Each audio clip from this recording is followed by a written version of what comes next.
saya Kesya Aulia Oktavianda dengan NIM A2212350. Jadi di sini saya akan menjelaskan tentang keanekaragaman hayati. Pernahkah kamu membayangkan bagaimana bumi bisa dipenuhi dengan jutaan makhluk hidup dengan bentuk, warna, dan perilaku yang berbeda? Jadi semuanya itu karena keanekaragaman hayati. Yuk sama-sama kita pelajari kenapa keanekaragaman hayati ini sangat penting. Biodiversity. Jadi, keanekaragaman hayati adalah seluruh variasi kehidupan yang ada di bumi, mulai dari yang sangat kecil hingga yang sangat besar.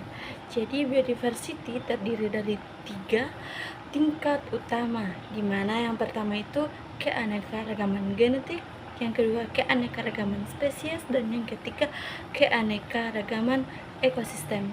Jadi pertama kita akan menjelaskan apa itu keanekaragaman genetik. Jadi keanekaragaman genetik adalah perbedaan sifat yang dimiliki oleh individu dalam satu spesies. Misalnya perbedaan ukuran, warna, atau kemampuan adaptasi suatu makhluk hidup. Dan selanjutnya itu keanekaragaman spesies. Keanekaragaman spesies ini mencakup banyaknya spesies jenis makhluk hidup yang berbeda, hewan, tumbuhan, jamur, hingga mikroorganisme yang hidup berdampingan di suatu wilayah. Dan yang ketiga itu keanekaragaman ekosistem. Jadi keanekaragaman ekosistem ini adalah perbedaan lingkungan tempat organisme hidup, di mana setiap organisme memiliki kondisi dan penghuninya sendiri, seperti daerah pegunungan, rawa, padang rumput, dan pesisir. Selanjutnya membahas tentang mengapa biodiversity itu penting. Jadi biodiversity itu sangat penting karena ada beberapa alasan.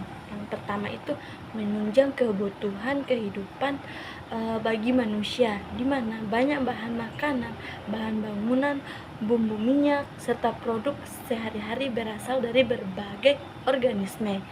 Yang kedua, manfaat yang kedua itu menjadi fungsi alam. Jadi tumbuhan menghasilkan oksigen yang kita hirup sehari-hari, serangga membantu penyerbukan bagi tumbuhan, mikroorganisme mengurangi sampah organis, jadi tanpa mereka proses alam akan terganggu.